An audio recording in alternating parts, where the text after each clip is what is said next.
how some carriers give you so little for your older busted phone you just end up living with it? I don't think so. Verizon lets you trade in your broken phone for a shiny new one. You break it, we upgrade it. You dunk it, doggy bone it, slam it, wham it, strawberry jam it, we upgrade it. Get a 5G phone on us with select plans. Every customer, current, new, or business. Because everyone deserves better. And with plans starting at just $35, better costs less than you think. What's up, folks? Today is Tuesday, November 30th, 2021. Coming up on Roland Martin Unfiltered, streaming live on the Black Star Network. Jury selection is underway in the trial of former Minnesota police officer Kim Potter, who shot and killed Daunte Wright in a traffic stop earlier this year. Today, some jurors have been chosen, and Potter's attorney said she will be testifying during the trial. We'll talk with journalist Georgia Fort, who is covering the trial. Philadelphia prosecutors want the U.S. Supreme Court to review Bill Cosby's sexual assault case and restore his conviction. He was freed after serving decades in prison for a crime he did not commit, with absolutely no compensation from the state of Missouri. Kevin Strickland is close to being a millionaire due to social media. President Joe Biden signs 4 bills into law aimed at helping veterans. Thanks to Georgia Senator Raphael Warnock, one bill will study the race and ethnic disparities in compensation benefits administered by the Department of Veteran Affairs. A study finds landlords are discriminating against applicants based on their names. No shock. And in our HBCU Connect segment, we'll talk with a man who had a big part in Dillard University getting $5 million to create internships. An anti-critical race theory complaint targeting books about Martin Luther King Jr. and Ruby Bridges by our Tennessee group gets denied. And in our Marketplace segment, sponsored by Verizon, we'll talk to one black entrepreneur who wanted to ensure other black women do not get sick from chemicals in feminine products. But she created her own. Plus, Barbados celebrates as it cuts colonial-era ties with Britain and Queen Elizabeth II, and they raise up Rihanna. Plus, mayoral race in Atlanta. Who will be the next leader of that city? It is time to bring the funk on Roland Martin Unfiltered on the Black Star Network. Let's go. He's got it. Whatever the miss, he's on it. Whatever it is, he's got the scoop, the fact, the find. And when it breaks, he's right on time. And it's rolling. Best believe he's knowing. Putting it down from sports to news to politics. With entertainment just for kicks, he's rolling. It's on go, roll, y'all. It's Roland Martin, yeah. Rolling with Roland now. He's funk, he's fresh, he's real, the best, you know he's Roland Martin now.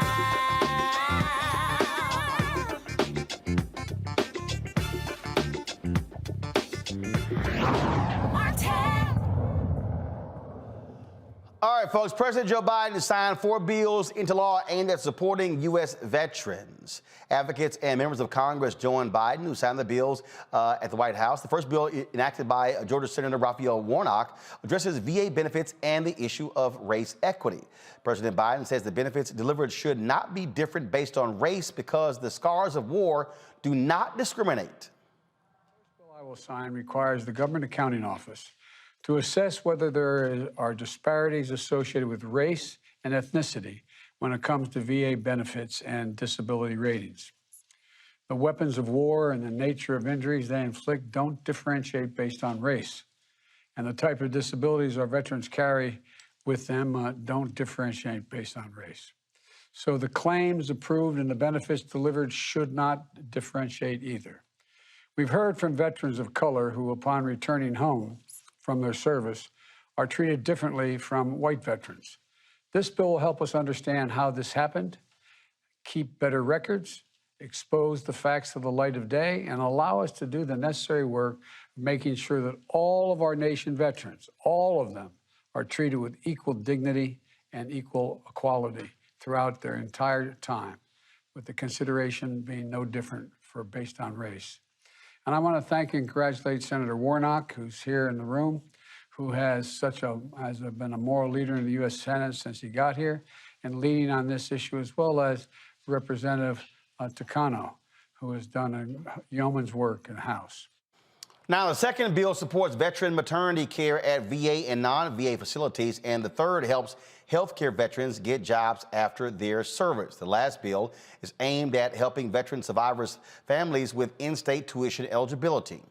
In a written statement, Senator Warnock said this is a win for veterans across the nation. Quote, as a voice for Georgia in the U.S. Senate, I'm committed to making sure Washington is keeping its promise to our veterans.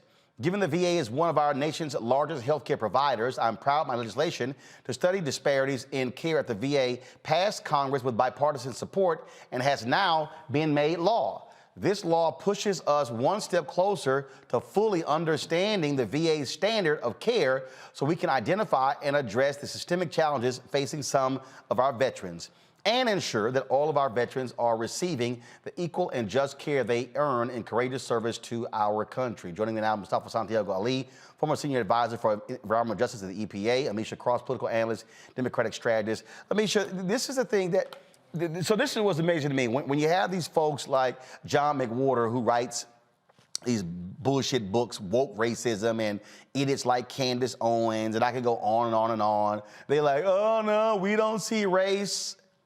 You still see it. You still see how race plays a role in disparities, even when it comes to the VA department and benefits. Absolutely. And whether individuals like Candace Owens and others who are in that trickle down of racist Republicans like to tout around not seeing race, we know that it is embedded in a lot of our policies across this country, and it's embedded in a lot of previously held federal legislation as well, and sometimes currently led federal legislation.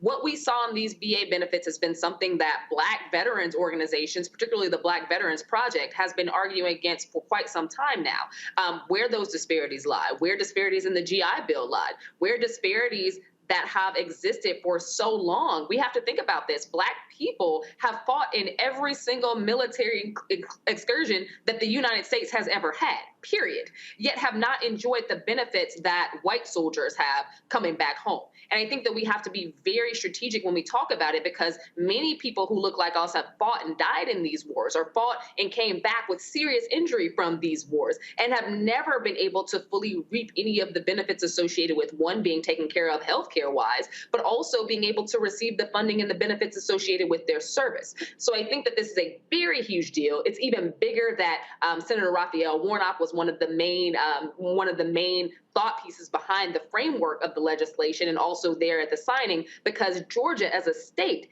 has sent some of the largest amounts of Black individuals to serve in the military for generations now. So I think that it makes a really, really important historical note that Georgia was so heavily represented, but also that it has finally become acknowledged by the nation, the unjust behavior as it relates to Black people who have served so valiantly and have always protected this democracy, even though they weren't necessarily receiving any of those benefits back home. And Mustafa, we could talk about the Veterans Affairs. We could talk about farmers in the Department of Agriculture. We can go on and on and on. The reality is we're still dealing with race disparities in America. Systemic racism still lives inside of policy. We've been able to begin to unpack it and dismantle it in a number of different ways. The actions today by the president and Senator Warnock are helping us to move forward. But, the ripples throughout time continue to come back in our direction. Housing, healthcare, education that had been denied to veterans who went and gave their all to protect our country. My family has been veterans since World War I, and I've heard the stories time and time again. My stepfather got shot in Vietnam, and they tried to deny his benefits. He was poisoned by Agent Orange and still had to fight along with a whole lot of other soldiers to actually begin to get the resources and to get the help that he needed and so many others. So, we often say that we honor our veterans, but when it comes to Black and brown veterans, that hasn't always been the case. So I'm glad that we're making steps forward, but we still got a long way to go. All right, folks, hold tight 1 second, going to a break. We come back, we're going to talk about a $5 million gift that Dillard University has received as a result of HBCU fight in Maryland. We'll discuss that next also. And we'll talk about the Atlanta mayoral race. The runoff is today. Felicia Moore, Andre Dickens, who is going to be the next mayor of Atlanta. We'll break that down and cover lots of other news as well. You're watching Roland Martin Unfiltered right here on the Black Star Network.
Betty is saving big holiday shopping at Amazon. So now, she's free to become Bear Hug Betty. Settle in, kids. You'll be there a while. Ooh, where you going?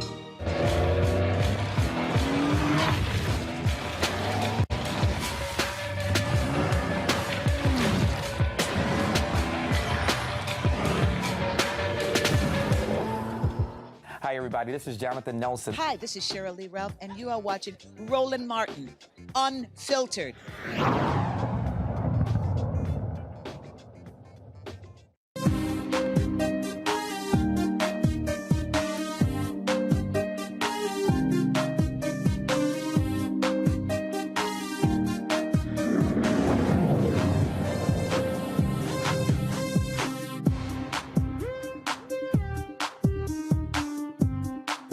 Dillard University just got a $5 million donation from an unexpected donor. The New Orleans-based HBCU will use the money to create civil rights and public interest internships for students. Joining me to discuss the donation is the Dillard University Board of Trustees Chair, Michael Jones. Michael, glad to have you here. It's interesting that the donation is a result of another HBCU fight for funding. That's exactly right. Hey, Roland, how are you? Good seeing you again. Indeed. So tell us about this. Well, as you know, I've been lead counsel for the Coalition for Equity and Excellence in Maryland for the past decade. You know, and my law firm has Kirkland and Ellis LLP, has been working on the case on a pro bono basis for, well over a decade. As you know, we reached a monumental settlement of $577 million earlier this year. A part of that settlement entitled Kirkland under the Civil Rights statute to statutory fees of $12.5 million. And because we were handling the case on a pro bono basis, our policy is to donate our fees in cases like this. And so we came up with a strategy of donating it all to either HBCUs or advocacy organizations for HBCUs. And the largest gift went to Dillard University in New Orleans, whose board I chair. So that's the story of the $5 million to Dillard. And the thing is, look, I mean, this was a story that I covered extensively, what was happening in Maryland, and y'all were victorious, but it was a long fought battle to get that money allocated by the state of Maryland to the 4 HBCUs. That's exactly right. I think the last time I saw you, Roland, was in Annapolis at a rally in the winter of 2019, where the Speaker of the House, Adrienne Jones, and the full caucus was there, and she publicly announced that she was in favor of settling the case on the terms that we had proposed. I mean, this came about because, we really were having no luck with the executive branch, with the governor, and that was true of the, I'd like to stop. That was also true of the prior executive, the governor, O'Malley. And so we decided to just take the fight directly to the legislature, and that's how we end up winning after all of those years. And people need to understand that this battle that was going on, that took place, I mean, it really was a collective effort. I mean, you had the HBCUs. I mean, you had all of them, and then you also had, of course, you had the law firms, and you had the Black Caucus. I mean, you had a lot of people who were really focused on fighting this battle. Absolutely, absolutely. We were co-counsel with the Lawyers Committee for Civil Rights, and they were involved in the case, you know, from the very beginning. And starting in about 2009, I was having meetings with the Maryland Black Caucus. They were really instrumental in helping us to get the ball across the goal. The speaker, we actually had begun a series of meetings with her probably 3 years before she became Speaker of the House, and that was very helpful. We had other organizations, NAFIO. We were giving NAFIO $1 million, wrote some very helpful op-ed pieces, and they submitted a amicus brief to the Fourth Circuit. And really, it clearly could not have gotten done without the Legislative Black Caucus, and really also the alumni and the students. And it was really important that they showed up in court every day for the 6-week liability trial in 2012 and the 7-week liability trial in 2017. And they filled 2 or 3 buses to go to the Fourth Circuit. And it really was not lost on the courts how important the case was to the state and to the HBCU community. So you're absolutely right about that. We're showing the video right now of the signing. It took place at Bowie State, and I got to remind people that it passed the Maryland legislature, but it was the governor, Larry Hogan, Republican, who vetoed the bill, and they had to come back the next session and get it done again. That's exactly right. So Governor Hogan vetoed the bill in 2020, and the legislature was prepared to come back and override the veto because we clearly had the votes, but COVID intervened, and so they were not able to come back in session for well over a year. And when they did come back in session, it was an emergency legislation. So it was the first bill in the House, and it was the first bill in the Senate. And as it did last time, it passed with overwhelming support. So I mean, Governor Hogan had 2 choices. He could sign the bill, or he could veto it and have his veto overwritten. And he decided to go ahead and sign. Well, and so let's talk about how is it going to be used at Dillard? In what way? Well, you know, thank you for that question, because we're very excited about that. You know, one of the things, Roland, that I've noticed is that a number of leading civil rights organizations like the Lawyers Committee and others, they have unpaid internships. I mean, they create great opportunities for students to get experience and exposure to civil rights organizations. But, you know, HBCU community students really can't afford to have unpaid internships. You know, like me, they needed paying jobs. So what we're proposing to do at Dillard is to create a $5 million endowment to actually pay students for paid internships, whether it's with the Public Defender Service offices or the Legal Defense Fund or the Lawyers Committee for Civil Rights or other public interest and racial justice organizations. You know, through this, you know, we will be creating the paid internships. So the students will get the best of both worlds. They'll get the experience and they'll also get the money. So that really is the key thing that we're looking to do with the money at Dillard. All right, then. Well, look, it is certainly, I'm sure they would greatly appreciate that.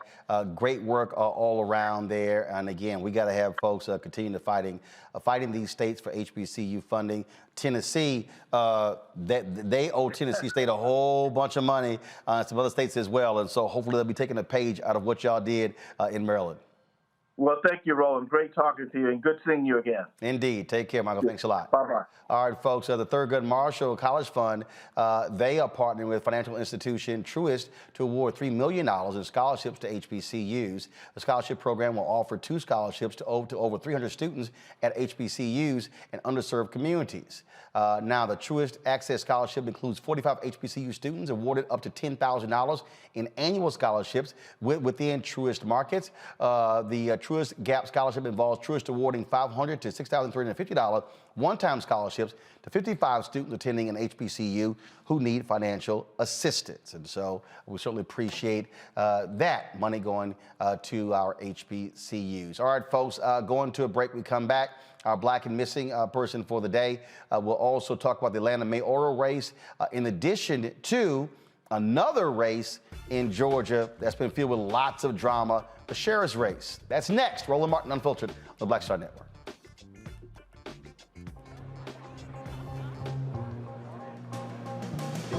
Are the stars out tonight?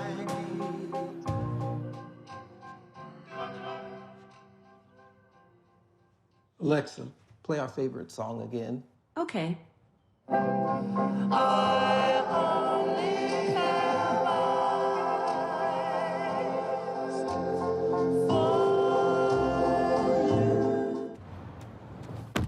Oh, that spin class was brutal. Well, you can try using the Buick's massaging seat. Ooh, yeah, that's nice.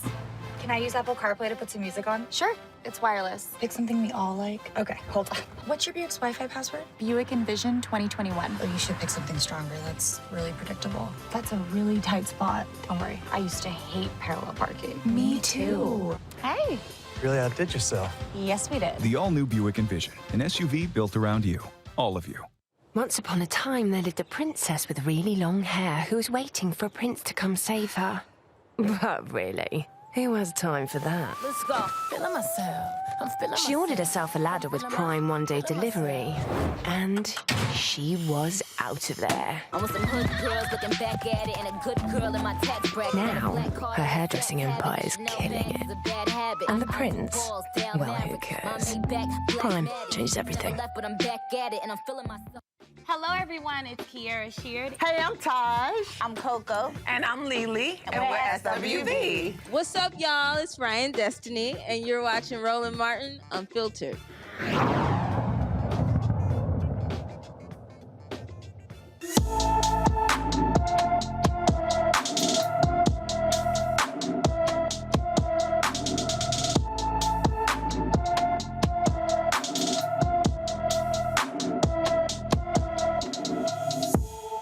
All right, folks, Darian Johnson was last seen in Farmerville, Louisiana on November 21st. The 27-year-old is 6 feet tall and weighs 315 pounds. Darian has black hair, brown eyes with a tattoo of his grandmother's face on his right arm. If you have any information on Darian Johnson's whereabouts, contact the Union Parish, Louisiana Sheriff's Office at 318-368-3124, 318-368-3124. A Georgia sheriff is asking a judge to dismiss his case after his attorney claims that the use of a restraint chair doesn't amount to excessive force. Okay, constantly drama-filled Sheriff Victor Hill is charged with violating detainees' civil rights in the Clayton County Jail by using restraint chairs on 4 inmates and ordering employees to use excessive force. However, a federal prosecutor says Hill displayed clear use of excessive force against people in his agency's custody when he ordered them to be held in a restraint chair without justification. See, this is one of the things that when we talk about law enforcement here. He's black, but that don't mean you still can't abuse your power. And Hill has had constant legal issues back. It's constant drama surrounding that sheriff's office, Mustafa. Yeah, Sheriff Hill has caught a lot of cases. He just never got convicted. And you would think he would have more empathy for folks. It's interesting. Folks know when they've got folks handcuffed and then, eventually placing people in cells or whatever, that they don't have to continue to do these other types of behaviors where they put folks in these restrained chairs, which are very inhumane. And there are a number of studies that have come out talking about the lack of utility in utilizing those, but yet folks still do it. And we all understand that it is about a power dynamic, and trying to let folks know that, that you have no rights in this situation, which is unfair and untrue. So we understand these dynamics that are going on, and we'll have to see how this case actually plays out. You know, you had that crazy nutcase sheriff out of Milwaukee. I can't remember that fool's name. He was a fake-ass cowboy, always wearing the big old hats, and how he ran his jail. And bottom line is this here, treat folks with decency and respect. It's simple as that. You don't have to abuse people. Amisha? No, absolutely. And I think that it's important that we highlight that this isn't only happening between white officers and blacks who just happen to be incarcerated or blacks who are being arrested. It's also happening with black officers against their own. There is a particular strategy and a particular ideology amongst those who happen to be in law enforcement that they can treat people who they deem as guilty of something any possible way that they can, and that it doesn't really matter. They strip them of their humanity. They do not care about brutalizing them because in many cases, the thought process is you're here, you did something horrible, and at the end of the day, nobody cares about you. So I think that, the more these things are illuminated, the more we will hopefully see organizing around a lot of the issues associated with the incarceral state itself, particularly as it relates to these abuses, because this is not a singular case. This happens very often. And as Mustafa said a moment ago, once you have someone in lockup, once they are already in handcuffs, there's very little that they are actually capable of doing to actually injure you or create any type of harm anyway. This is an overreach by those who are in law enforcement who choose to abuse people who, quite frankly, cannot protect themselves, and who in many cases, these officers, these law enforcement officials feel as though they have no recourse when they do abuse these individuals. If nothing ever happens to them, they're going to continue beating and brutalizing people and totally violating their civil and human rights. Well, if you want to see something that's absolutely nonsensical and stupid, check this story out. Jamarcus Glover. Might not remember the name. He was the guy Louisville cops were after the night they killed Breonna Taylor. Want to see what's crazy? She's dead. Go to my computer. He just got sentenced to 5 years probation. 5 years. So all of that, okay, no knock warrant, all that sort of stuff. And so here's what this says here. On Tuesday, Jefferson Circuit Judge Mitch Perry sentenced Jamarcus Glover to 5 years of probation, calling the sentence very generous. The sentence was part of the plea deal for Glover that did not include jail time. Glover was the target of the raid the night Taylor was killed. He's gonna go back to Mississippi, where he's from, home incarceration for 120 days, or until he moves back home to Mississippi. Again, the judge called it very generous. And so, what the hell does that say, Amisha? That you have this whole brouhaha leads to the death of a woman, the shooting, the officers firing, and the guy you were after ends up getting 5 years probation. So I wasn't even aware of that story until you just highlighted it. There's a level of angst and disgust around that. One, because as we know, this guy was already incarcerated. He was already in lockup at the time that those officers blasted through Breonna Taylor's apartment anyway. This guy was already in custody. But beyond that, for him to have probation and there is an innocent woman that lied dead, it's just beyond frustrating because she lost her life for God, one, that she was no longer dating or in contact with, and he was not anywhere near her home that got raided. But in addition to that, he was in the process of basically, cutting a deal with the state so he would not have to do time anyway. This is just further showcasing, one, how botched the police and the investigators were that entire time, but also just how maddening and frustrating the legal system is, particularly in Kentucky, as we look at the fact that there's a woman who is dead and her murderers still have not faced any penalty. Meanwhile, the entire reason behind, why her place was actually targeted to begin with, that guy is about to walk free. The thing, I have no words. It's frustrating, and I just feel for her parents, her family, the community that loved her, because this is ridiculous. The thing here, Mustafa, is you brought that much force to arrest him, and it ends up probation. That means your force wasn't necessary. The system's broken. We know that the system is broken. That's why so many folks continue to work diligently to try and dismantle and deconstruct the aspects of it that do not work. And folks want to continue to push back and say, well, no, that's not necessary. Well, yes, it is, because as we continue to lose Black lives because of law enforcement that is out of touch, that law enforcement that overreaches, that law enforcement that uses military-style actions against our people, then it's broken. And it has to be broken because others don't have to deal with those types of situations. As Amisha just said, you know, my heart reaches out to Breonna's family, who have to now relive all of this over again when they see this person who now is going to be on probation, and their baby will never see another Christmas, another New Year's, another day. And that is a part of this injustice that continues to happen, that even when we lose our lives in these situations, there's no real retribution. There's no real change that happens. And then we have these stories that happen time and time and time again. Absolutely. All right, folks, let's talk about this here, the Bill Cosby case. The Pennsylvania prosecutor in the Bill Cosby case is petitioning the Supreme Court, the U.S. Supreme Court, to review the once-beloved actor's conviction reversal. Now, the comedian served more than 2 years of a 10-year sentence in prison for drugging and molesting a Temple University employee. Now, Cosby was released in June based upon technicality. The evidence used to convict him was inadmissible in court. Now, the thing here is that if you look at this story here, they go to the U.S. Supreme Court. Now, remember, his conviction was, Misha, was thrown out by the state Supreme Court.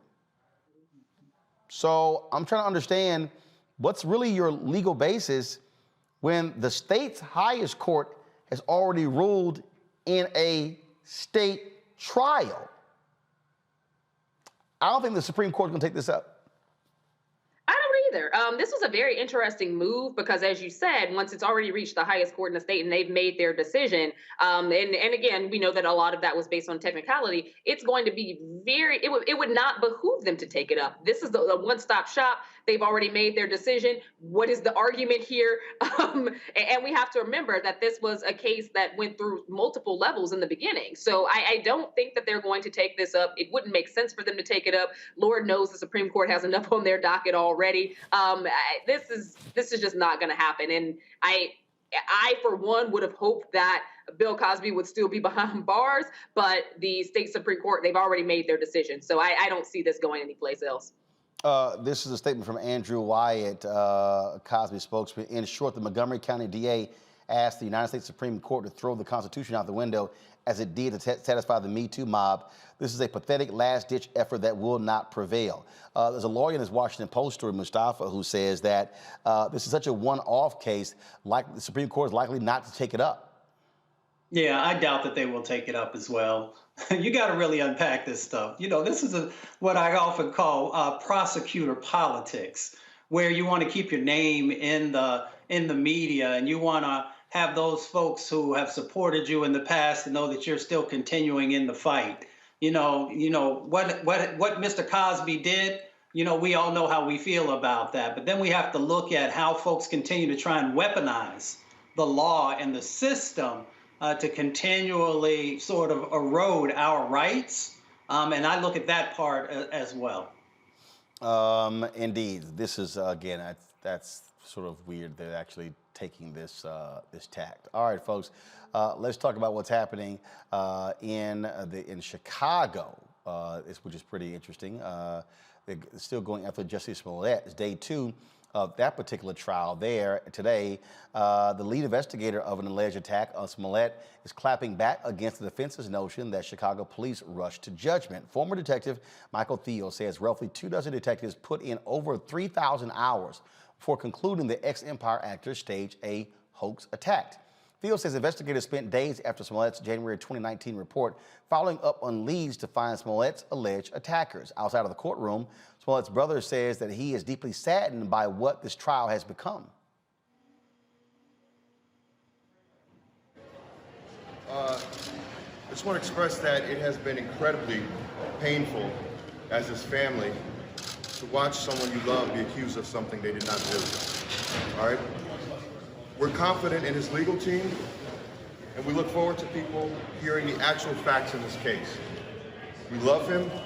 We're here to support him, all of us, and to lift him up. Thank you.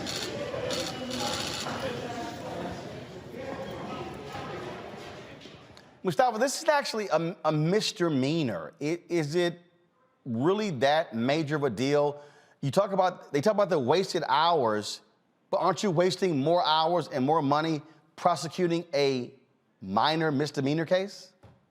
And that's exactly it. If it hadn't been Jussie, if he hadn't been, one of the largest stars on TV at the time, you wouldn't have seen this same level of resources and continual action, both from prosecutors and from the police, and trying to be able to find, some type of injustice. With all here's the thing, Roland, let me just slow down for a second.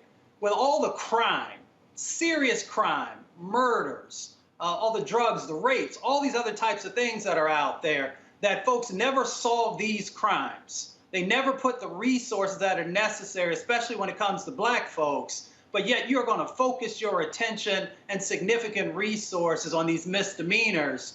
Makes you have to ask the question, why? I think I'm pretty clear on the reason that they're doing these types of things. But again, you don't put this type of action for our everyday people in relationship to misdemeanors. Amisha. I agree with what was just said. I think that, as a native Chicagoan, knowing that Jussie Smollett's story from the beginning sounded like a big fat lie, I was frustrated with the fact that there were 26 officers investigating this, that there was over 3,000 man hours put towards this, acknowledging the fact that as a Southsider, when somebody goes missing or when somebody dies or when somebody is raped in my community, none of that happens.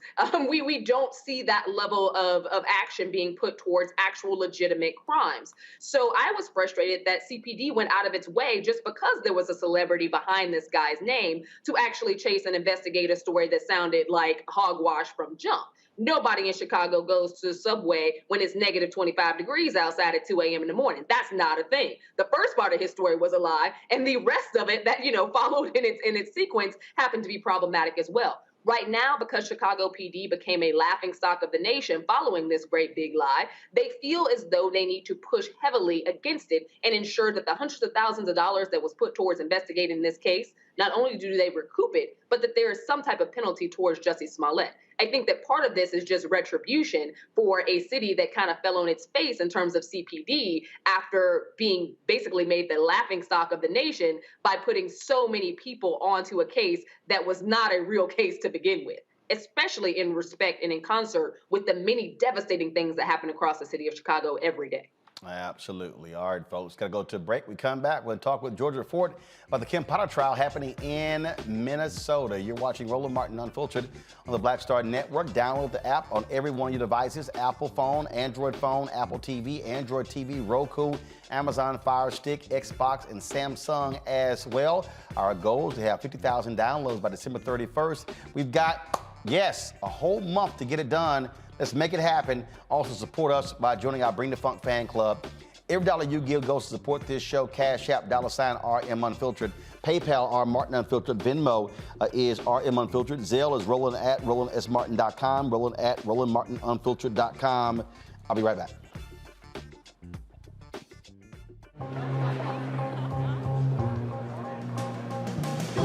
Are the stars out tonight?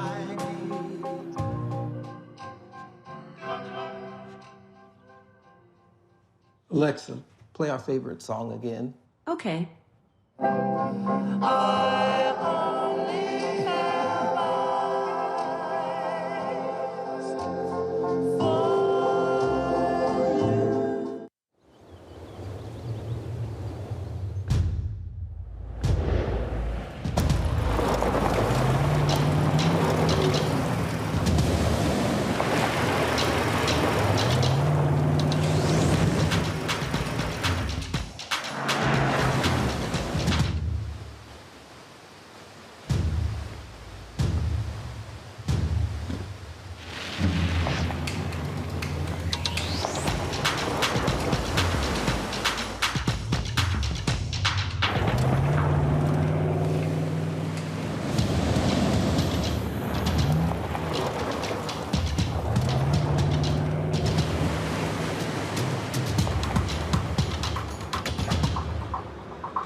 Maureen is saving big holiday shopping at Amazon, so now she's free to become Maureen the Merrier.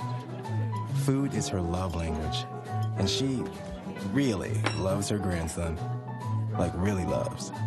Hi, I'm Vivian Green. Hey everybody, this is your man Fred Hammond, and you're watching Roland Martin, my man, Unfiltered.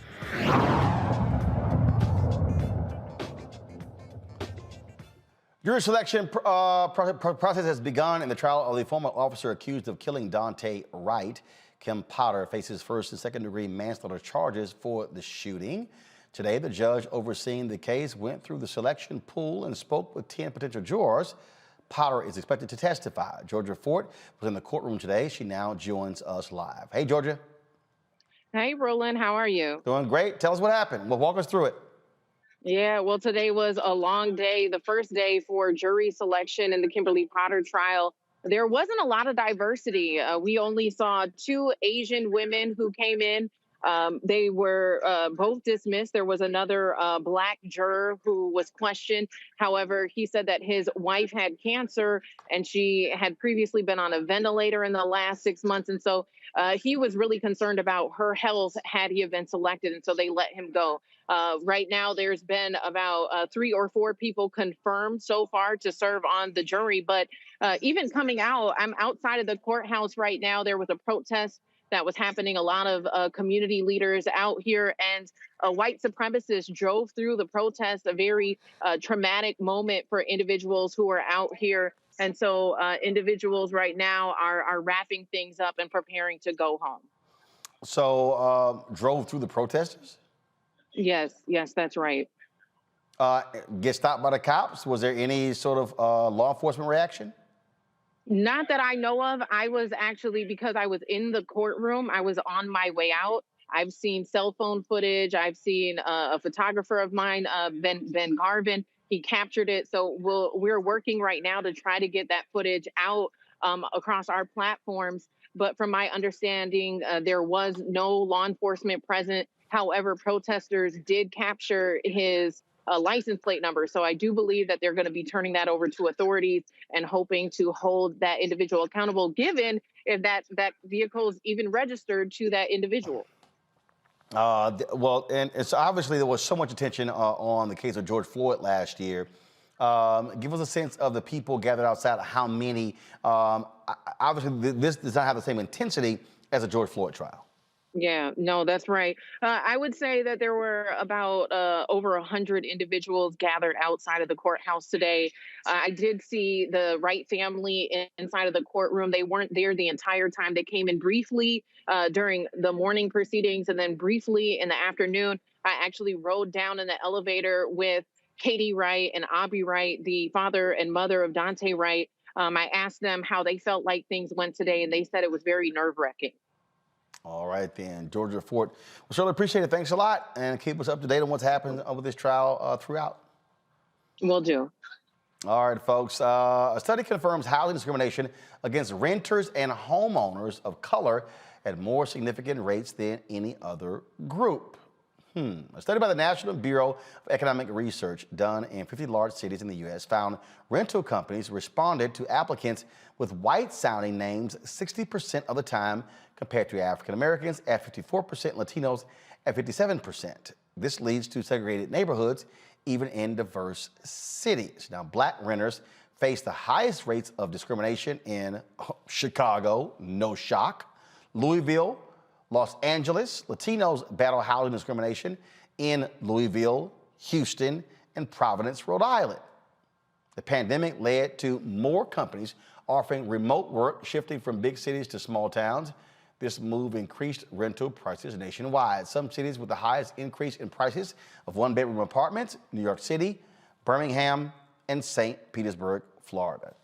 Now, I interviewed an author a couple of months ago, Amisha, about housing discrimination from the broker side. Going back to what we discussed earlier with the VA. All the people who are saying, oh no, y'all just keep making up this systemic racism stuff. So why are black sounding names lower than Latino and white? Absolutely. And it's really, really frustrating and something that is pervasive throughout many cities. Chicago being one of the top ones, again, being a native there and having a name that could not be mistaken for anything other than black. I incurred, housing discrimination when it came to renting in my own city. Despite having salary that was well over the average for the places I was trying to rent. I feel like we have to be honest about the fact that in many cases, the name and the skin tone we were born into does have some very extreme consequences. And it's ridiculously sad when we talk about rentals, because we know today that a majority of American society rents, whether you're black, brown, or otherwise. And with that being said, especially in some of our larger cities, the rental market is already pretty steep, and you're already facing all types of odds to get housing. So when you're already at a disadvantage based on the name that you were given at birth, they're looking at that first. Not, your credit score, not any of your references, not any of your any of the things that are on your application other than your name, and deciding how many black people they want in a specific unit or in a specific building, and assuming that having more black people in certain communities, hashtag Streeterville, River North, parts of Hyde Park, come on Chicago people here, at the end of the day, those are communities in many cases that they want to remain with as little diversity as possible, especially when it comes to black people, because the assumption is you move in more black people, then you move in a certain type of culture, and they do not want that associated with their building, because for them it makes it less marketable to the prized white people. So we have to be very real about the thought process that goes into this discrimination, but also being certain that it is being pushed out, because time after time we've seen it elevated in cities across this country, and building owners act like there's nothing they can do about it or that they don't see it. The reasons why we have almost all white buildings across many cities isn't for lack of black people trying to get in, it's because they're being denied. And again, Mustafa, for the people, oh, y'all just keep making this stuff up and making it out to be bigger than it is. I don't hear all of the people, the content of your character, all the people who love quoting out the king, but they don't want to deal with the realities of life. I mean, look, race is still a fundamental issue in this country, whether these white folks want to admit it or not. Yeah, and we live with the outcomes of that. You got to understand the game. And those who discriminate, they understand the game. So, it used to be that you would have folks who would go into a location and they would ask, is there an apartment available? And then they would lie and say, well, no, it's already been rented.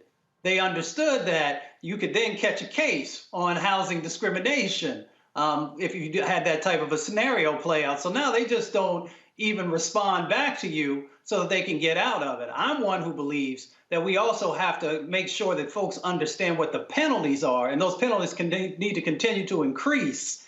I believe it's $21,000, $54,000, and it goes up to like $108,000 if you are continually doing these types of things in relationship to the fair housing laws that are on the books. And there's a lot of folks who don't know it, but there are some that do.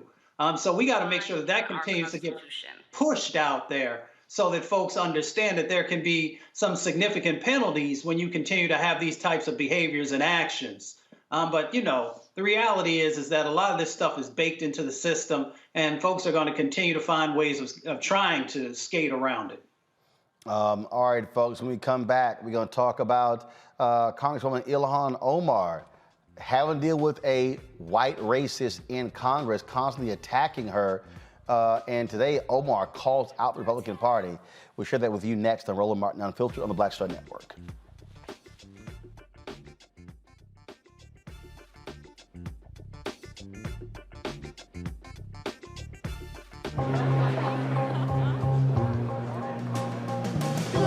Are the stars out tonight?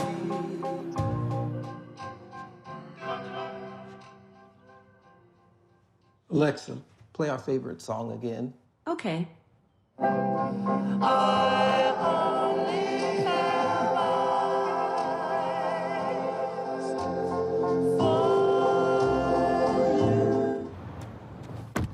Oh, that spin class was brutal. Well, you can try using the Buick's massaging seat. Ooh, yeah, that's nice. Can I use Apple CarPlay to put some music on? Sure, it's wireless. Pick something we all like. Okay, hold on. What's your Buick's Wi-Fi password? Buick Envision 2021. Oh, you should pick something stronger. That's really predictable. That's a really tight spot. Don't worry, I used to hate parallel parking. Me too. Hey. Really outdid yourself. Yes, we did. The all-new Buick Envision, an SUV built around you. All of it. Once upon a time, there lived a princess with really long hair who was waiting for a prince to come save her.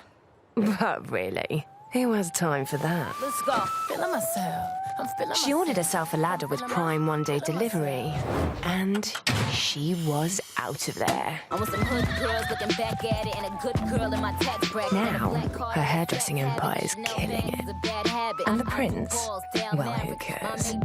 Prime changes everything. Hey, I'm Donnie Simpson. What's up? I'm Lance Gross, and you're watching Roland Martin Unfiltered.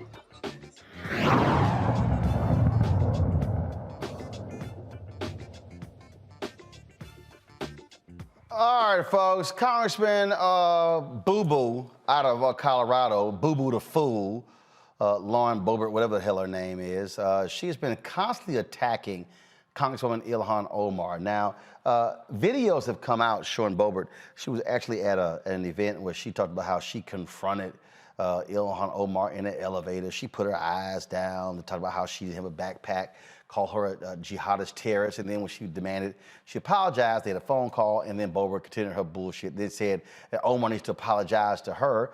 Well, today, Congressman Omar actually addressed this issue and addressed this here. Watch this. This is about...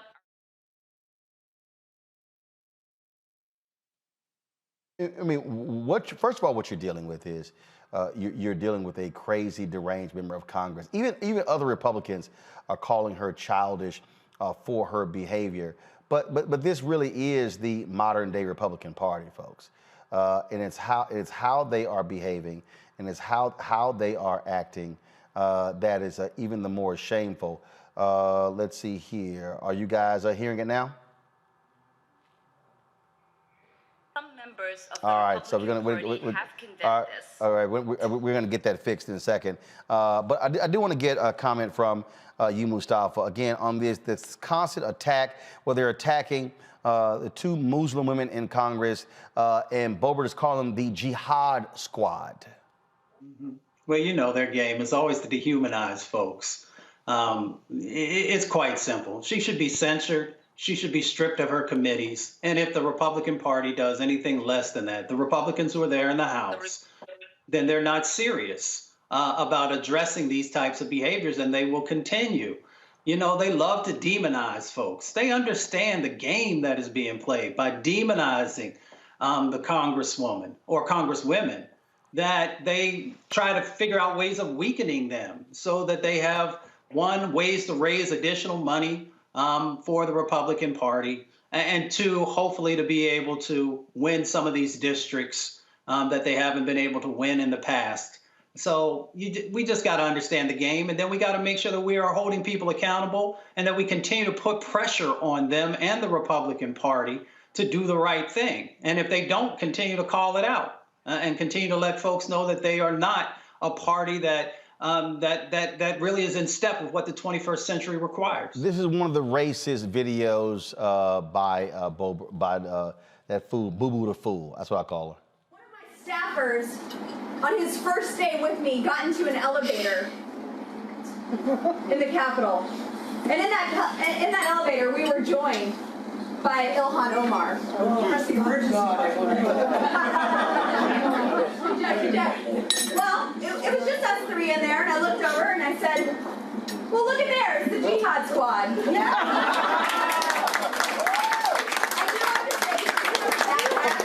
Dropping it and running, so we're good. So, one of my staffers. The thing here, Omar said she's lying. That actually didn't happen, and she's making it up, which she is prone to do. And so this is Omar today speaking in Congress. I'm going to play you a voicemail that we received hours after I got off the phone with Representative Boebert after she posted her video. We see you Muslims saying nigger bitch. We know what you're up to. You're all about taking over the country. Don't worry, there's plenty that will love the opportunity to take you off the face of the fucking earth. Come get it, bitch, you fucking Muslim piece of shit, you jihadist. We know what you are. You're a fucking traitor. You will not live much longer, bitch. I can almost guarantee you that. We, the people, are rising up, and you will be tried for a military tribunal, and you will be found guilty. For those of you who did not hear it very well, let me read you what the voicemail says. We see you, sand N-word bitch. We know what you are up to. You are all about taking over our country. Don't worry, there is plenty that would love the opportunity to take you off the face of this effing earth. Come get it. But you are effing Muslim piece of shit. You are jihadist. We know what you are. You are effing traitor, and you will not live any longer.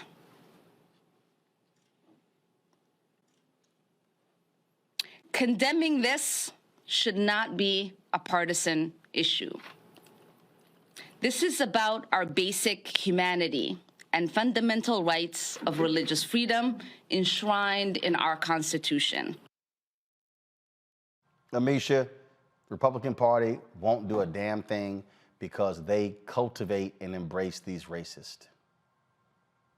You're absolutely right. Just a couple weeks ago, we were talking about a cartoon that depicted the abuse, the murder of AOC. Today, we're talking about the fallout from what we've seen with Boebert, who this was not her first go round in terms of attacking this congresswoman or others who just happen to be Muslim. She is anti-Islam. She is anti-Muslim. She has made these types of statements time and time again. I think that the most frustrating part here from the clip that you played earlier isn't just Boebert's comments. It's the plethora of people who clapped, who got excited by what she said. I think we have to realize and really contextualize this for people. It is not just Republicans making idiotic, hate-filled statements and not getting punished for their rhetoric. It's the fact that they're doing this and that there are people out here in the ethos, in the atmosphere, who are willing to create all types of chaos, who are willing to murder, maim, and destroy people based on what they feel is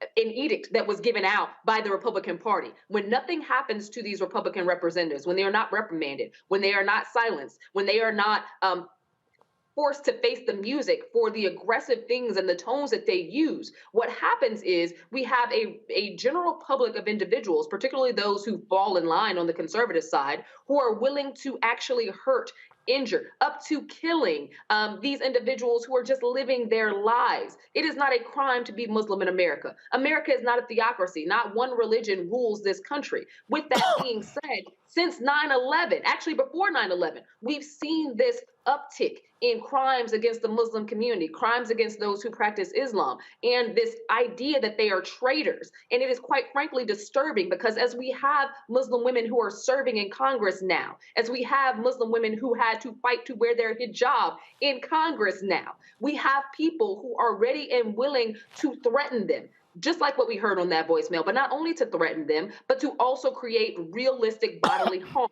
And we know that because those letters have been sent. That was part of January 6th. The other undercurrent was that they wanted to destroy the Muslims who happen to sit in Congress. This is very real, and we have to pay attention to this because these attacks are imminent. And I feel for Congressman Ilhan Omar. I feel for the squad, as we call them, not the jihad squad, because that's really messed up, and we're not going to use that phrasing. But I feel for those who are putting America first and doing what they have to do, who face these very racist, very anti-Muslim, very, quite frankly, I won't say anti-American because Americans have been racist for a very long time and anti-Muslim for a very long time. These types of attacks, and they need protection. They need to understand, and they need Congress to acknowledge, and the leaders in Congress to acknowledge that this is a problem. Republicans have to step up because this is their party. And as long as their party is allowed to run rickshot, to basically be white supremacists loudly and proudly, and to leave the types of messages that we're seeing, the types of messages we just heard, that's what America is. And we have to do more to ensure that we have an American democracy that is protective of everyone, that is representative of the multicultural society that we live in. Sorry, white racists, your time is up. The Republican Party is not going to do a damn thing because these are their voters. This is who they cultivate. This is who they want. They know it. We know it. And so they're not going to. Look how many Republicans voted not to censure Congressman Paul Gosar, a white supremacist, a white nationalist, okay, who sent out an anime that literally talked about murdering Congresswoman Alexandria Ocasio-Cortez. This is who they are. They are not the Trump Republican Party. They are the Republican Party. All right, folks, got to go to a break. We come back. We'll talk Atlanta mayoral race. Also, some white female conservatives in Tennessee. They actually tried to get books removed about Reverend Dr. Martin Luther King Jr. under the guise of it's critical race theory. I told y'all these people were lunatics. You're watching Roland Martin Unfiltered on the Black Star Network.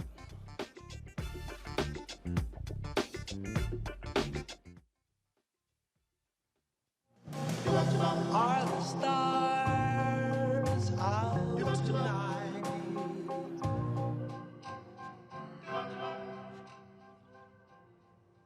Alexa, play our favorite song again. Okay.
Maureen is saving big holiday shopping at Amazon. So now she's free to become Maureen the Merrier.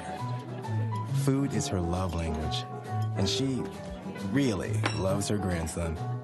like really loves. Y'all know who Roland Martin is. He got the ascot on, he do the news. It's fancy news. Keep it rolling. Right here. Rolling. Roland Martin. Right now. You are watching Roland Martin, unfiltered. I mean, could it be any other way? Really? It's Roland Martin. All right, folks, runoff election in Atlanta. The race comes down to two city council members, Felicia Moore, Andre Dickens, as they are vying to become the next mayor of that city after Mayor Keisha Lance Bottoms announced she was not going to be seeking re-election. Now, Felicia Moore, she got 41% of the vote in the initial election. Andre Dickens got 23%, just besting former two-term Mayor Kasim Reed. Now it comes down just to the two of those. They've been attacking each other. Big issues ahead. You've got folks supporting Dickens, saying that Felicia Moore is simply the choice of white Republicans in Buckhead. She says she has the experience to actually lead the city. And in fact, Buckhead is an issue because Republicans in the legislature are trying to actually move forward a bill to carve out Buckhead as its own city. Now, significant amount of the city's tax base is there in Buckhead. What do you make? One of the things that I'm going to be looking out for here in this particular race is black turnout. Because what we have seen, Mustafa, over the last couple of decades really is a significant number of African Americans leaving city of Atlanta, moving out to other counties, and then creating an opportunity for African Americans to be elected in those places and expanding the power. But you also have the possibility of who then controls the city of Atlanta. White turnout, I saw an early polling where white turnout actually was higher than black turnout in the city of Atlanta.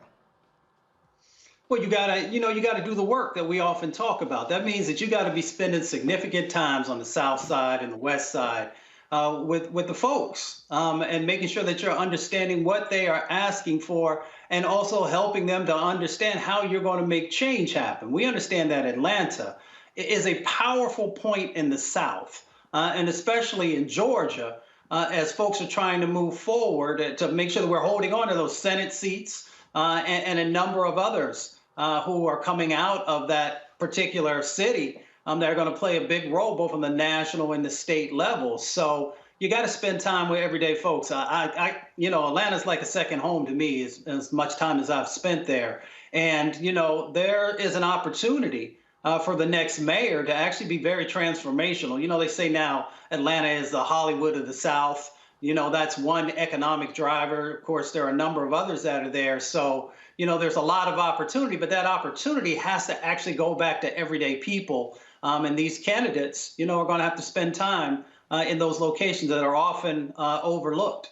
The Buckhead issue is very dominant, Amisha. This is a story from the Atlanta Journal-Constitution, folks. With nearly 90,000 residents, Buckhead City would take nearly 20% of Atlanta's population and become the 10th largest city in Georgia, according to an Atlanta Journal-Constitution analysis using 2019 population and demographic estimates from the U.S. Census Bureau. But it would remove about 40% of the assessed value of the city of Atlanta's property off the books. Buckhead would be 74% white, just 11% black, 8% would be Asian, 5% Latino. Buckhead is the crown jewel economically when it comes to Atlanta, and I don't think that there's any way around that. I like that how you open this portion of the segment specifically talking about the outward migration of Black people, because today a lot of Black folks who say they live in Atlanta actually live in the suburbs of Atlanta. Some of those suburbs are really close, but that makes them not eligible to vote in Atlanta elections anymore. It just is what it is. We're seeing the turnout specifically around Buckhead and white people in general. Part of that, I would argue, is typical when it comes to a post-runoff election. A lot of people came out in the previous election, and now we have another one just a few weeks later. And as you probably know, in Georgia and Atlanta specifically, there have been several elections that have been continual over the past month and a half. So I think that there's a certain thing about election fatigue that is happening right now. But in addition to that, to Mustafa's point a moment ago, you really have to talk to the folks. At the end of the day, we have two very different candidates running. One who's appealing more to a younger generation of individuals, one who is recognizing that white voters are going to be voters who are going to make or break her campaign, and she's directly appealing and having those conversations with them. In fact, many of them being conservative and having ideals that drastically differ from those blacks on the south and the west sides of the city. So we're going to see this basically fall on racial lines, I believe. Turnout is going to be huge. It's a huge factor in this race. It's a huge factor in every race. But honestly, if those touch points have not been made in the Black community with everyday individuals, then it's going to be really, really difficult, I think, for a lot of the issues associated with Blacks in Atlanta that they want to see addressed to actually come to fruition by the next mayor. And again, a lot of it's going to depend on how these candidates actually made it make sense for their Black voters. And if you watched any of the commercials, any of the ads that were put across social media, the people who were speaking for Andre, the people who were speaking for his opponent, largely were individuals who don't come from the city of Atlanta, who live in the suburbs. So I'm like, it's going to be very interesting to see if those voices actually moved Atlanta residents. Well, and that's going to be one of the issues there. And one of the things, Mustafa, I was on a Clubhouse chat before starting the show, that also has to happen, and that is engaging people to understand civics 101. There are a lot of disaffected young voters, people who don't understand politics and how it actually works and how neighborhoods work. And I've been saying this across the country. We have got to get back to the basics of understanding civics. How do we change our neighborhoods? And realize that you're not going to have some savior at City Hall. You have to have people who are in neighborhoods. You got to have Black organizations who are using their infrastructure, Divine Nine members, Links, other groups, Eastern Star, Freemasons, sending people, Prince Hall Masons, sending people down to the city council meeting, the school board meeting, the county commissioners meeting, actively engage in order to save our communities. Without a doubt. You know, when you look at the gentrification that has happened in Atlanta, you know, you used to be able to buy a house for $70,000, $80,000, $120,000. And now when we talk about all these folks who are in the suburbs, it's not because folks wanted to leave Atlanta. Many people got pushed out of Atlanta. And some of that is because we didn't understand the plans that were coming. So we have to be engaged in what's happening on City Hall and with the Planning Commission and a number of these other dynamics because, you know, the housing values now in Atlanta are exploding. Yes, they're exploding in other parts of the country, but, you know, we have to be focused in the places that we have had power and that we could expand that power. And that's why understanding, you know, like you said, Civics 101 and how all these types of things play out and that you literally have the ability to play a significant role in the framing out in the direction that your neighborhoods, that your communities can and should be moving into comes back to us. We often give our power away to individuals, whether they're in the city council or in county commissions or in state houses. We got to get back to understanding the power that we have locally and how we should play a role in the framing out the direction of our communities. Absolutely. All right, folks. We come back. Oh, my Lord. I told y'all these crazy-ass white people in critical race theory were out of their damn minds. Yo, wait till I tell you what these fools actually tried in Tennessee. And don't think it's the last time this is going to happen. They really tried to get rid of books of Dr. Martin Luther King Jr. because it was critical race theory. You watching Roland Martin Unfiltered on the Black Star Network. Oh, that spin class was brutal. Well, you can try using the Buick's massaging seat. Ooh, yeah, that's nice. Can I use Apple CarPlay to put some music on? Sure. It's wireless. Pick something we all like. Okay, hold on. What's your Buick's Wi-Fi password? Buick Envision 2021. Oh, you should pick something stronger. That's really predictable. That's a really tight spot. Don't worry, I used to hate parallel parking. Me too. Hey.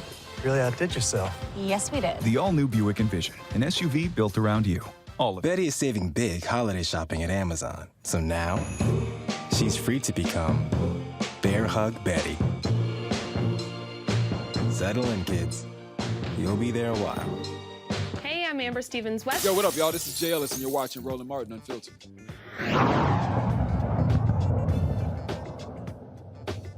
No charcoal grills are allowed. I'm white. I got you, huh? Illegally selling water without a permit? On my property. Whoa! Hey! Give us your You don't live here. I'm uncomfortable.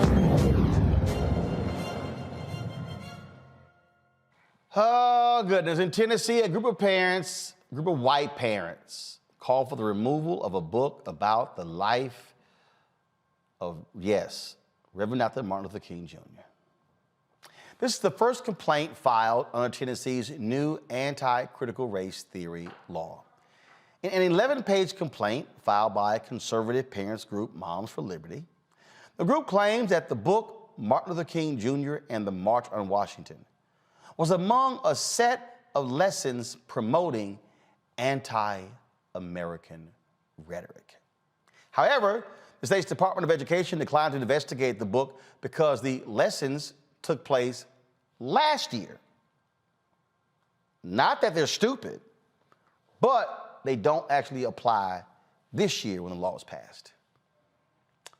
Amisha, people have to understand, and this is precisely when, at Fool Christopher Rufo and all them people who sit and talk about anti-critical race theory, the issue was not critical race theory, which is only taught in law schools and not taught anywhere else. They want to label anything black. They want to label anything dealing with race, anything dealing with equity, anything dealing with diversity as anti-critical race theory. That is their aim.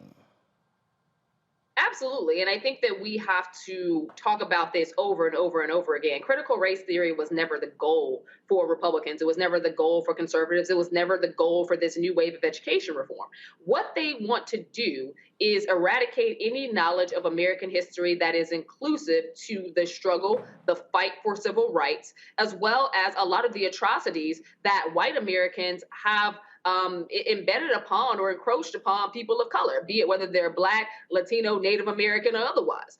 They are trying to strip and be able to only tell the history they want to tell of the shining white guy hero, reiterated over and over again throughout American history. They don't want to talk about the Trail of Tears. They don't want to talk about the Civil Rights Movement. They don't want to include books that speak on the atrocities of slavery, the injustices that followed Reconstruction, the Civil Rights Movement in and of itself, of the lynchings, both in my granddaddy and great-granddaddy's day, but also happening in modern day America. These are things that they want to strip from the books because they don't want a next generation of young people to learn about them. They don't want to have any bit of heritage actually represented for people of color in those books. And let's be real, Roland, very little of our story was actually included in the history books to begin with, long before this critical race theory argument was ever even thrown out. But this isn't about CRT. The argument has always been white people trying to design books and literature based on their view of what America is. And their view of what America is does not include cultural representation of us. It does not include the pathway that we have walked throughout this country and the many atrocities that have been bestowed upon us, as well as, in all honesty, some of the things that we have done that have helped to benefit this country as Black people. Those things we're fighting to have remain in textbooks as well.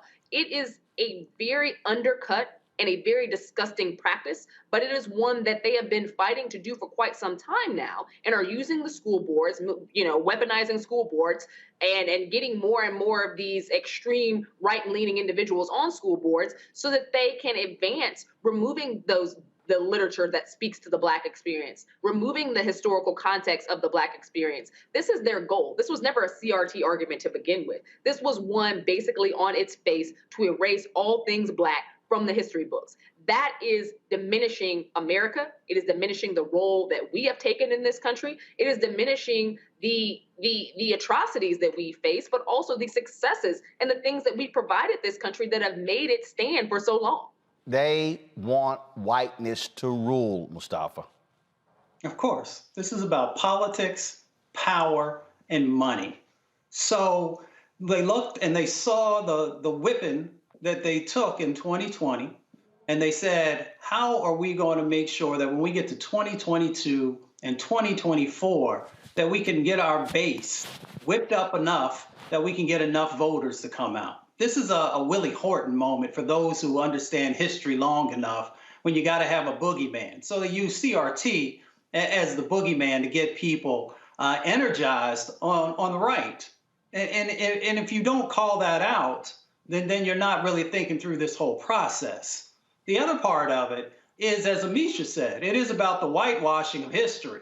Because if you can do that, then you don't have to address all these egregious sets of actions that still continue to happen in policy and that happened before, and then that's tied to resources.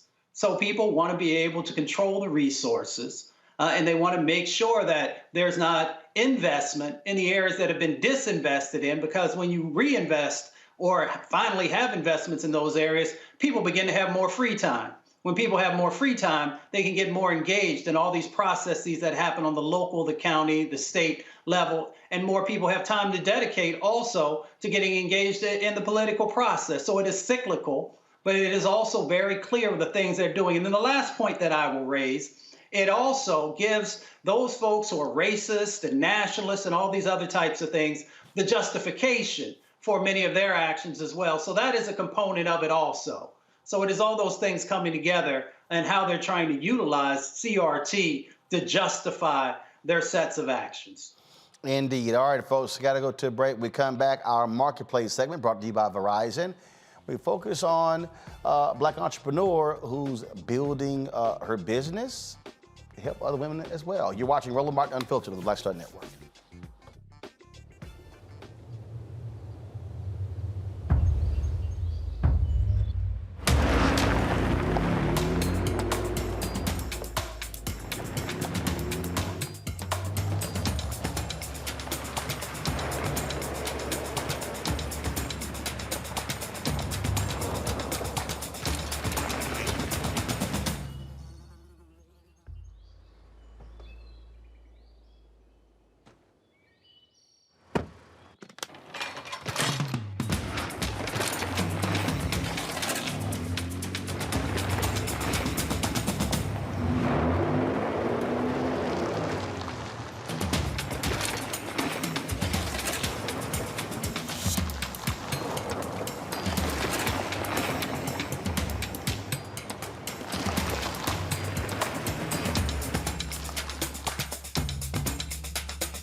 Black Star Network is here. Hold no punches. I'm real revolutionary right now. Support this man, Black Media. He makes sure that our stories are told. Thank you for being the voice of Black America, Roland. Stay black. I love y'all. All momentum we have now, we have to keep this going. The video looks phenomenal. See, this difference between Black Star Network and black-owned media and something like CNN. You can't be black-owned media and be scared. It's time to be smart. Bring your eyeballs home. You dig?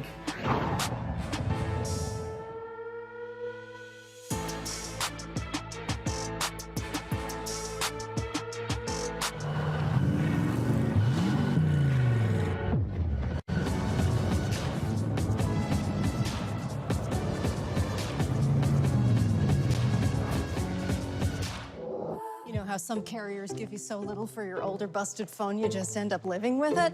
I don't think so. Verizon lets you trade in your broken phone for a shiny new one. You break it, we upgrade it. You dunk it, doggy bone it, slam it, wham it, strawberry jam it, we upgrade it. Get a 5G phone on us with select plans. Every customer, current, new, or business. Because everyone deserves better.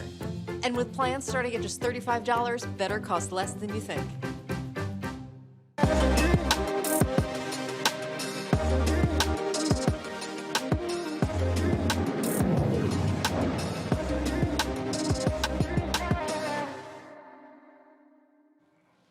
Family is a black woman-owned company fighting to end menstrual inequality and provide organic and eco-friendly menstruation products. Family also pays it forward by stocking restrooms nationwide with their personal care products. The founder and CEO is Ariane Long. She joins us from Baltimore to share her journey and more about the company. All right, so when did this start? Hey, so I started a business back when I was 26 years old. I was having crazy periods and found out that they were linked directly to chemicals in the products that I was using. So that was back in about 2015, 2016.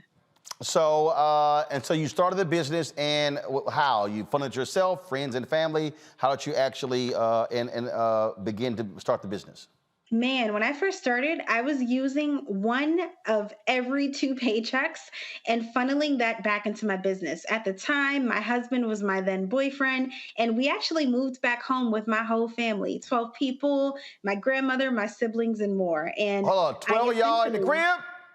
12 of us in the crib in PG County, Maryland. We built one house and we fit everybody in it. Okay.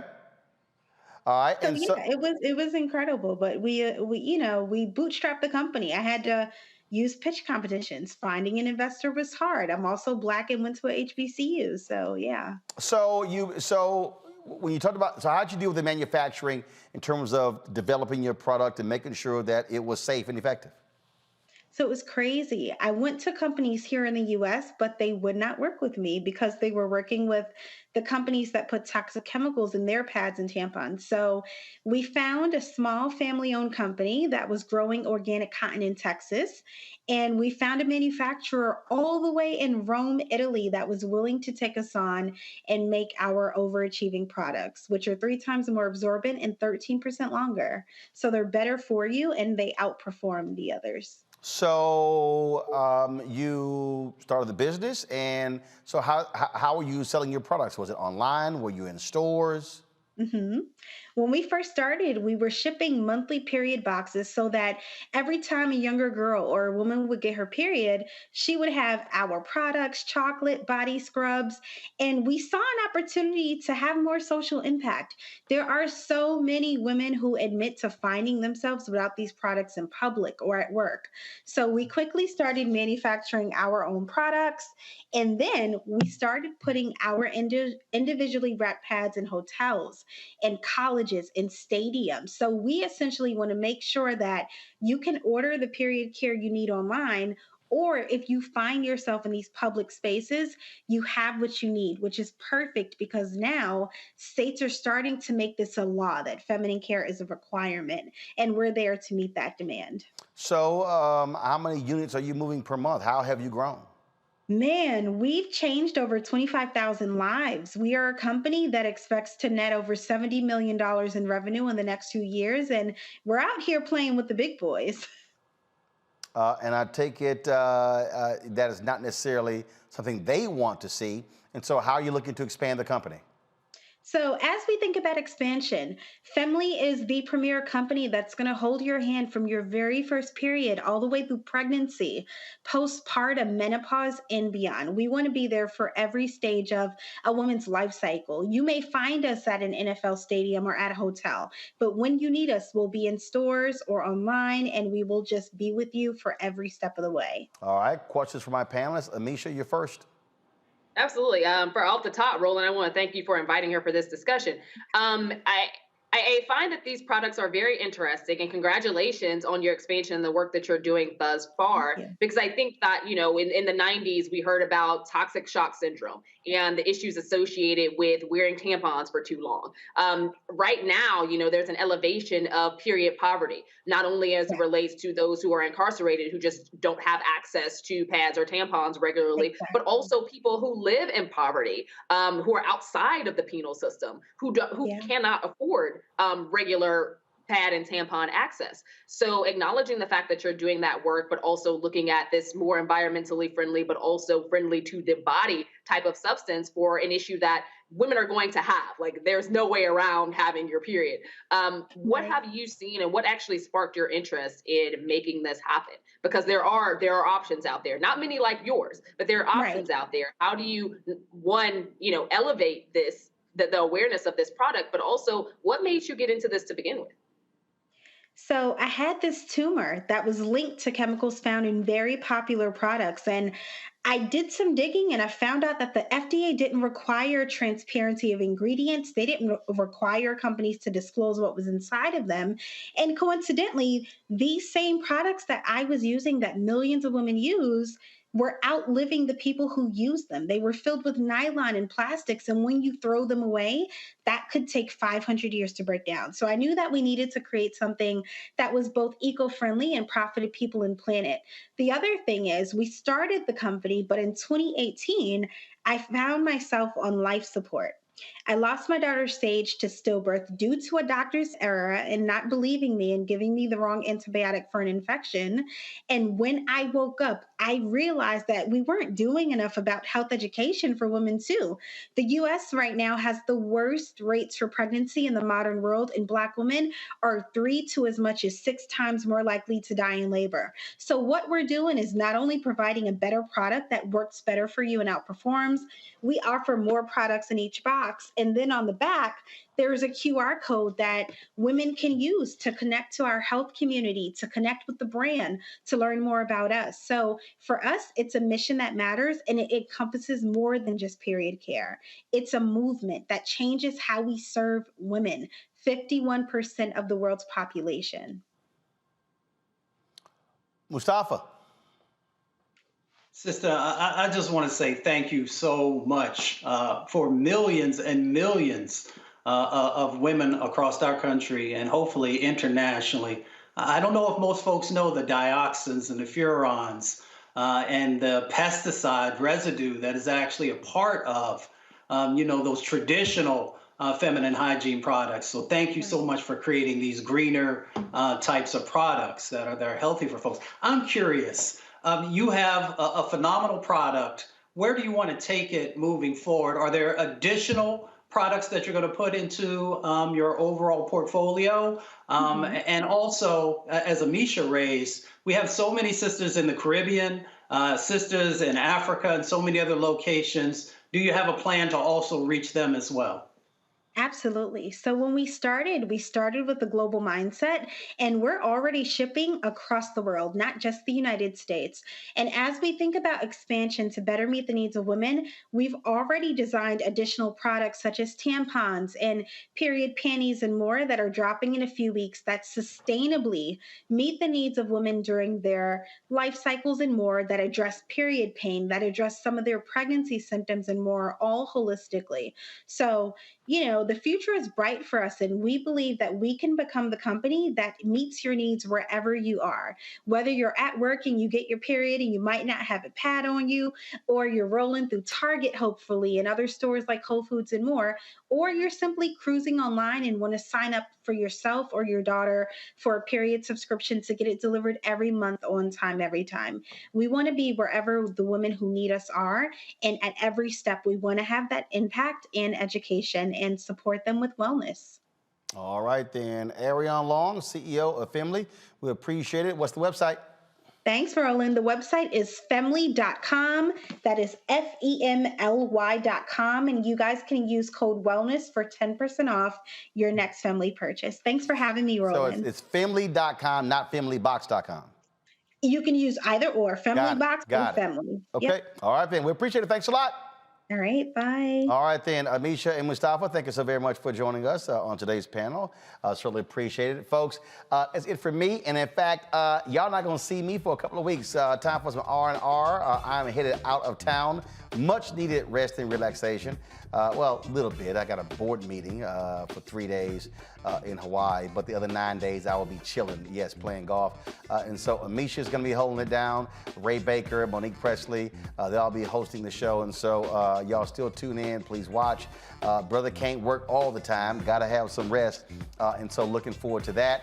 Don't forget this Saturday is, first of all, it's Alpha Founders Day, December 4th. Mustafa knows that well. And so I'm rocking the Alpha gear. And so y'all, of course, always support my frat. And also on Saturday, go to nabj.org if you want to see the virtual ceremony of the Hall of Fame and the special honors being presented. Of course, I'm being inducted into the NABJ Hall of Fame on Saturday, so we certainly appreciate of that and looking forward to that as well. And so, yes, I'll be participating and watching from Maui. Looking forward to that. All right, y'all, please support what we do. Our goal is to, again, really build up Black Star Network. We want to reach 50,000 downloads by the end of December. And so I want you to pass the word, please, and share it far and wide. We want you to, of course, you can download it on all platforms. Folks, as you can see. And that's an Apple phone, Android TV, Apple TV, Roku, Amazon Fire TV, Xbox, Smart, Samsung Smart TV as well. And also, folks, don't forget, you can also support our Bring the Funk fan club. Every dollar you give goes to support the show, our travels around the country. As we're reporting the news, we certainly appreciate that. Cash App is $RM Unfiltered. PayPal is R Martin Unfiltered. Venmo is RM Unfiltered. Zelle is Roland at RolandSMartin.com. Roland at RolandMartinUnfiltered.com. And we're almost done with our office. I cannot wait. We're going to debut it on December 20th. On December 20th, I come back, y'all, December 13th, but we got to go to Atlanta because we're covering the Celebration Bowl, which pits the SWAC and the MEAC champions. Looking forward to that. Man, I cannot wait to show y'all. I'm looking at our new set. We gotta load up one more art piece on here, but I can't wait for y'all to see it because it's absolutely phenomenal. And so what we've done here in the office space, and so I'm really looking forward to that. And so December 20th, mark it down. You're going to get the first look at our new Roland Martin Unfiltered Black Star Network offices here right on Black Lives Matter Plaza in the nation's capital, Washington, D.C. Again, thank you so very much for supporting us. Folks, you can still watch my Roland with Roland interview with Johnny Gill. Is still on the Black Star Network app. Next Monday, Richard Lawson.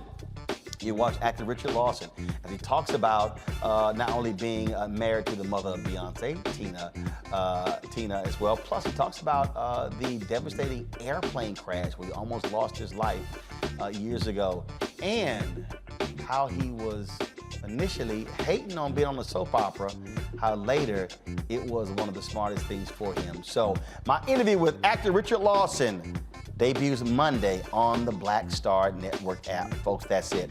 I'll see y'all when I'm back. Rested, tanned, you know I'm playing golf every single day. Y'all have a good one. Take care. Holla! Come back. How'd I do it? Come back. We're not done. My mama's birthday is today. Her 74th birthday. Shout out to my mom, Imelda Martin. Today's her birthday. I got to get that in. And so today's my mom's birthday. And so, yes, I got to give her a call and the show's over so she gets a shout out. All right, now we can go. Holla!